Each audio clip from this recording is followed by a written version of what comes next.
Everyone, welcome back to unexplored literature. आज हम discuss करेंगे एक टेक्स्ट को जिसका टाइटल है it must flow a life in theatre, जिसमें बात की गई है artistic life of Habib Tanvir के बारे में। तो सबसे पहले देख लेते हैं कि हबीब तनवीर कौन है। हबीब तनवीर एक बहुत ही famous Indian Urdu Hindi playwright, एक थिएटर डायरेक्टर, पोइट और एक्टर थे। इन्होंने अपनी लाइफ टाइम में बहुत सारे प्लेज भी लिखे हैं और इन्होंने संगीत नाटक अकादमी अवार्ड 1969 में जीता, जवाहरलाल नेहरू फेलोशिप 1979 में, पद्मश्री 1983 में, और ऐसे ही बहुत सारे जो अवार्ड्स हैं इन्होंने जीते अपने लाइफ टाइम के अंदर। ये जो पूरा टेक्स्ट है वो बात करता है हबीब तनवीर के चाइल्डहुड से लेकर पूरा जो थिएटर तक का सफ़र है उसके बारे में कि कैसे उनकी स्टोरी रही। इसमें जो इंटरजेक्शंस हैं वो दिए गए हैं अंजुम कत्याल के द्वारा, और बिरिंदा शर्मा के जो एक कमेंट्री है वो भी ब्रैकेट में दिया गया है टेक्स्ट के अंदर। तो हम सीधा जो है टेक्स्ट को शुरू करते हैं। टेक्स्ट है उसकी शुरुआत होती है उनकी फैमिली से कि कैसी रिलीजियस उनकी फैमिली थी, और जो उनके बड़े भाई थे वो थिएटर में परफॉर्म करते थे, जिसकी वजह से उनकी लाइफ में ये जो थिएटर वाला एस्पेक्ट था ना वो बचपन से ही था। स्कूल में भी बहुत सारे प्लेस देखे थे उन्होंने, and he was born in Raipur Chhattisgarh. तो वो ऐसा भी कोई ऐसा एरिया नहीं था कि जो बहुत ज़्यादा डेवलप हो, जहाँ पे लोग कुछ ज़्यादा ही इन चीज़ों में इंडल्ज्ड हों, लेकिन फिर भी जो एक पारसी थिएटर ट्रेडिशन था वो वहाँ पे चलता था कि जो प्रोफेशनल कंपनीज़ होती थी वो ऑन की जाती थी पारसीज़ के द्वारा, और वो ना ऐसे थिएटर करवाते थे, प्लेस करवाते थे जगह पे, जो अलग अलग जगह है वहाँ पे जा के। तो फिर वो अपना पूरा बता रहे हैं वहाँ पे कि जब प्ले होता था तो कैसे एक ध्यान दिया जाता था इस चीज़ पे कि कैसे एक्टर्स को प्लेस करना है, कर्टेन्स, फिर म्यूजिशियंस एंड ये जो सारा स्टफ़ है। तो वो एक पूरा एक तरीका बताते हैं कि कैसे एक प्ले स्टार्ट होता है और उसमें क्या क्या प्रोसीजर्स रहते हैं। फिर वो बताते हैं कि जो कॉमिक इंटरल्यूड होता है वो बहुत ही एक इम्पॉर्टेंट पार्ट रहता है पारसी थिएट्रिकल जो प्लेस हैं उनका, क्योंकि कोई भी ऐसा प्ले नहीं देख सकते आप पारसी थिएटर से जो बिलोंग करता हो जिसमें इंटरल्यूड ना हो। जो पूरे कॉमिक वाला एस्पेक्ट था ना उसको अच्छे से बताया जाता है। फिर वो अपना एक्सपीरियंस रिकॉल करते हैं कि कैसे जो उन्होंने फर्स्ट टाइम परफॉर्म किया था 11-12 की उम्र में, तो उन्होंने एक शेक्सपियर का जो प्ले था किंग जॉन, उसमें किंग आर्थर का रोल प्ले किया था। And eight that time he also started writing poems, तो वो उर्दू पोएम्स लिखते थे। और अभी भी जो हर एक डायलॉग है और एक करेक्टर उस चीज़ का, वो जो सारी चीज़ें हैं उनकी थिएटर से जुड़ी हुई, वो उन चीज़ों को भूल नहीं पाते। He still remember the dialogues and stuff there कि क्या क्या चीज़ें होती थी, क्या वहाँ पे कॉस्ट्यूम रहता था, वो उस चीज़ में इतना इंटरेस्ट लेते थे and he chose that for his career. अब उनसे क्वेश्चन पूछा जाता है कि क्या उनके फादर ने अप्रूव किया था उनकी थ्रेटिकल एक्टिविटीज़ को। तो हबीब इसका आंसर देते हुए बोलते हैं कि उनके फादर कभी भी जो थिएटिकल एक्टिविटीज़ होती थी उनको अप्रूव नहीं करते थे इन जनरल, लेकिन अगर वो स्कूल एक्टिविटी का पार्ट होता था तो उनके फादर को इस चीज़ से कोई इशू नहीं था। उनका भाई भी सीक्रेटली परफॉर्म करता था थिएटर को, एंड जो उनके फादर थे वो यही चाहते थे कि जो हबीब तनवीर हैं वो ICS करे, that was Indian civil service, क्योंकि वो एक ब्राइट स्टूडेंट थे। एंड उनके टीचर्स ने भी उनको यही बोला था कि आपको साइंस लेना चाहिए, आर्ट्स में आपका कोई फ्यूचर नहीं होता। तो वही सारी चीज़ें, एक जो स्टीरियोटिपिकल चीज़ होता है कि आप बहुत ब्राइट स्टूडेंट हैं तो आर्ट्स ही, ये साइंस ही लीजिएगा। तो फिर हबीब हैं जो वो नागपुर यूनिवर्सिटी गए, वहाँ पे it was a very good college at the time और अच्छा रेपुटेशन था। तो फिर उसके बाद उन्होंने वहाँ से करा अपना कोर्स। उसके बाद वो अलीगढ़ यूनिवर्सिटी जाके मास्टर्स इन उर्दू करते हैं, लेकिन 1 साल में ही अपना इंटरेस्ट लॉस कर देते हैं वो, क्योंकि ना तो उनका इंटरेस्ट ICS में था but he wanted to do films. उनका एक क्रिस्टल क्लियर पॉइंट था कि भाई मुझे फिल्म करना है, मुझे थिएटर करना है, मेरा इंटरेस्ट नहीं है ये पढ़ाई लिखाई वाली चीज़ें हैं इसमें, और ना ही मुझे अब सिविल सर्वेंट बनना है, तो why would I go for that. तो अब उन्हें फ़िल्म करना था तो बॉम्बे जाना पड़ेगा, लेकिन बॉम्बे जाने का उनके पास पैसा नहीं था। तो अब उनका जो दिमाग है या फिर कहें किस्मत है वो एक अलग ही डायरेक्शन में दौड़ा, और उनको एक एडवर्टीज़मेंट दिखा न्यूज़पेपर के अंदर जिसमें ऑफिसर्स रिक्वायर्ड थे नेवी के लिए। अब जो ये टेस्ट था वो 3-4 लेवल में था, जिसमें पहले में था आपका डिस्ट्रिक्ट लेवल, दूसरे में प्रोविंशियल, और फाइनल में वो ना बॉम्बे जाके था। तो अब इन्होंने सोचा कि 2 में पास हो गया ना मैं, तो बॉम्बे में फ्री में चला जाऊँगा। तो अब व्हाट हैपेंड, जैसा कि उन्होंने प्लान किया था ऐसा ही हुआ। And he reach near to Bombay. तो वो चले जाते हैं वहाँ पे और बहुत सारी जॉब्स करते हैं।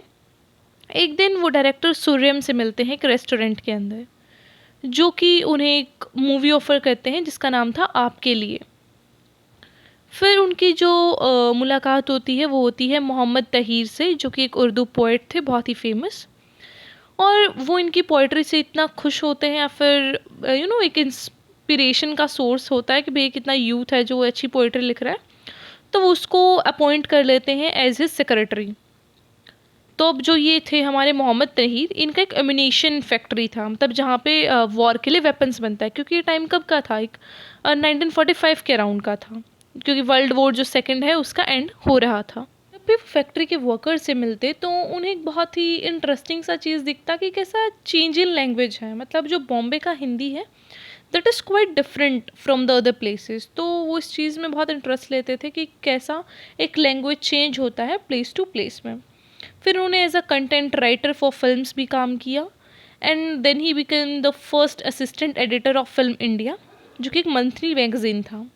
फिर उन्होंने IPTA ज्वाइन किया और PWA, जो कि था प्रोग्रेसिव राइटर्स एसोसिएशन। तो ये पूरा उनकी लाइफ के बारे में है कि कैसे उन्होंने अपना जो सफ़र है वो तय किया थिएटर की तरफ। अगला क्वेश्चन उनसे पूछा जाता है कि आपका इंटरेस्ट तो क्लासिकल पोइट्री के अंदर है, तो फिर ये जो फोक आर्ट है या फिर जो फोक पोइट्रीज़ है, फिक्शन है, उसमें आपका इंटरेस्ट कैसे आया?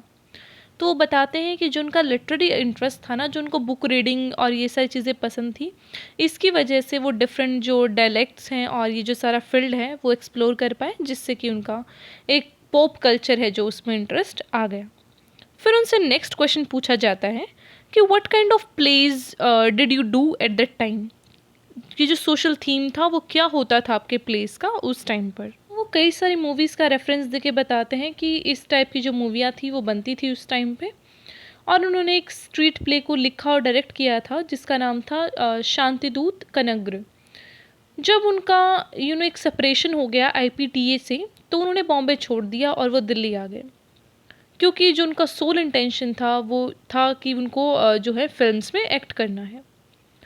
उनको ऐसा लगता था कि अगर आप एक एक्टर होते हैं ना, तो डूइंग दिस रोल आपको एक सोशल कमेंट को भी बियर करना होता है अपने कैरेक्टर के अंदर, लेकिन वो जो ऑटोनॉमी है वो आपको नहीं दी जाती। आपको जस्ट एक पपेट की तरह यूज़ किया जाता है कि भाई ठीक है, जो आपको लाइंस मिली हैं, जो आपको एक एक्ट मिला है, उसको प्ले कीजिए, लेकिन he want some revolution in this acting का फील्ड। तो 1954 में उन्होंने पहला अपना खुद का हिट प्ले लिखा जिसका नाम था आगरा बाज़ार। फिर उनसे जो नेक्स्ट क्वेश्चन पूछा जाता है वो था कि जब आप बॉम्बे से दिल्ली शिफ्ट हुए तो क्या क्या चेंजेस आपको फील हुए, क्या दिल्ली ज़्यादा अच्छा था या फिर इस टाइप के, कि आपको चेंजेस क्या फील हुए थे पूरे इन्वायरमेंट के अंदर और आपकी जो फील्ड है उसके अंदर भी। तो बताते हैं कि अगर मैं ड्रामा की बात करूँ तो दिल्ली अच्छा था, क्योंकि उन्होंने जो अपनी लाइफ है उसको स्टार्ट किया एलिजाबेथ गुबास के जो स्कूल है उससे, and she was a good friend of Krishna Menon और जो जवाहरलाल नेहरू थे, तो इनकी वो अच्छी दोस्त थी। एंड उन्होंने एक रिवोल्यूशन लाया था एजुकेशन में, एक स्कूलिंग का पैटर्न है जो उसके अंदर। इस टाइम पे ही हबीब का इंटरेस्ट आया चिल्ड्रन लिटरेचर के अंदर, और उन्होंने 6-7 प्ले लिखे जो कि चिल्ड्रन की थीम पे बेस्ड थे, और उनको पब्लिश भी करवाया गया। फिर 1954 के अंदर जो अथर परवेज़ थे उनके फ्रेंड, वो उनके पास आते हैं और बोलते हैं कि भाई हमें ना नाज़िर दिवस सेलिब्रेट करना है। तो ये JNU में थे इनके जो दोस्त, तो इन्होंने नाज़िर दिवस के लिए एक प्ले तैयार करवाया था जिसमें वो बात करते हैं कि नाज़िर का पोइट्री कैसा था और उनका स्टाइल ऑफ राइटिंग किस तरीके का था। फिर आगे जो उनसे क्वेश्चन पूछा जाता है वो ये है कि आपको हमेशा कॉमेडी ही क्यों पसंद आती है, मतलब why do you always prefer comedy, is it a personal choice या फिर कैसा, क्या मतलब एक रीज़न है इसके पीछे कि कॉमेडी इज़ द प्रेफरेंस। अभी भी यहाँ पे बताते हैं कि उनका जो अट्रैक्शन है वो दोनों के लिए है, कॉमेडी के लिए भी और सीरियस प्लेस के लिए।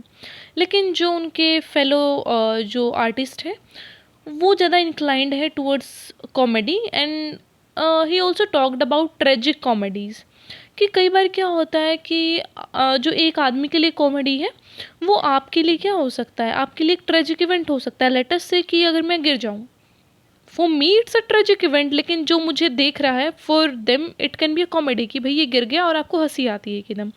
तो दिस ट्रेजिक कॉमेडी वाला जो कॉन्सेप्ट है he introduce that in this answer. फिर वो बात करते हैं 1955 के बारे में, जब उनको एक स्कॉलरशिप मिला था टू गो ब्रिटेन, ताकि वो क्या कर सके, RAD को ज्वाइन कर सके और वहाँ पे अपने जो एक थिएटर है उसके लिए एक कोर्स है जो उसको कर सके पूरा। लेकिन एक साल में वो उस चीज़ से बोर हो गए एंड ही फाउंड कि जो लैंग्वेज वो सीख रहे हैं और एक बॉडी लैंग्वेज जो उनको थिएटर में सिखाया जा रहा है, एक पूरा movement, character, cultural Athos, that was quite different, क्योंकि उनको ब्रिटेन में परफॉर्म नहीं करना था। He had a different this audience, और उनका एक जो कल्चरल जॉनर है, एथोस है, वो डिफरेंट है। तो he just wanted to come back India, ताकि वो जो अपना नॉलेज है जो यहाँ से उन्होंने गैदर किया है उसको अप्लाई कर सकें। तो उनको कुछ वो किताबी ज्ञान नहीं लेना था कि okay you have to perform it like that, ये मूवमेंट करना है। He have to apply it into this cultural ethos of India, ताकि वो इंडियन जो एथोस है उनको अपहोल्ड कर सके। ब्रिटेन में थिएटर ट्रेनिंग के बाद उन्होंने डिसाइड किया कि वो ट्रैवल करेंगे और मिलेंगे ब्रेक्ट के साथ। तो वो पूरा जो यूरोप है उसमें ट्रैवल करते हैं ताकि वो अंडरस्टैंड कर सके कि कहाँ का थिएटर कैसा है and what are all the practices in theatre.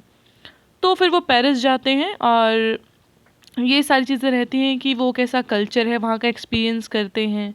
तो वो सारी चीज़ों को बहुत अच्छे से डिस्क्राइब करते हैं कि वहाँ पे फेस्टिवल कैसा था, एक सिटी में किस तरीके की चीज़ें आपको देखने को मिलती हैं। तो जो सारा फ्रांस का उनका एक्सपीरियंस रहा उन्होंने उसे नरेट किया। वो पूरा यूरोप घूमे, लेकिन फाइनली जब वो पैराग्वे से बर्लिन की तरफ गए ब्रेकेट को मिलने के लिए, तो ऑलरेडी जो ब्रेकेट है उनका डेथ हो चुका था तब तक and he was disappointed by it. लेकिन फिर भी उन्होंने जो ब्रेकेट का क्रू है उनसे मुलाकात की एंड जो पूरा एक एक्सपीरियंस उनका अच्छा रहा इस चीज़ के लिए, ताकि वो जान सके कि कैसा एक थिएटिकल परफॉर्मेंस रहता था वहाँ पे। तो पूरा ऐसा ट्रैवल करते हैं अलग अलग जगह पे and by then he was already in the 3rd year. तो फिर उन्होंने डिसाइड किया कि वो दिल्ली जाएंगे। तो फिर बताया गया है उनके coming to his home back, कि वो दिल्ली में आके फिर कैसे अपनी जो प्रैक्टिसेस है उनमें जो सारी सीखी हुई नॉलेज है वहाँ की उसको अप्लाई करते हैं। वो समर ऑफ 1958 में आते हैं वापस, और जो उनका एक मेन ड्रीम था एक प्ले को प्रोड्यूस करना, मृच्छकटे का, उसकी डिटेलिंग वो देते हैं कि किस तरीके का सेट, एक्टर्स और प्रॉप्स उन्होंने रखा इस प्ले के लिए। तो पूरी जो फाइन डिटेल्स हैं उनको यहाँ पे बताया जाता है। तो we can not complete this complete text in a single video, इसके लिए इसके जो पार्ट्स हैं वो बनाने पड़ेंगे 3-4।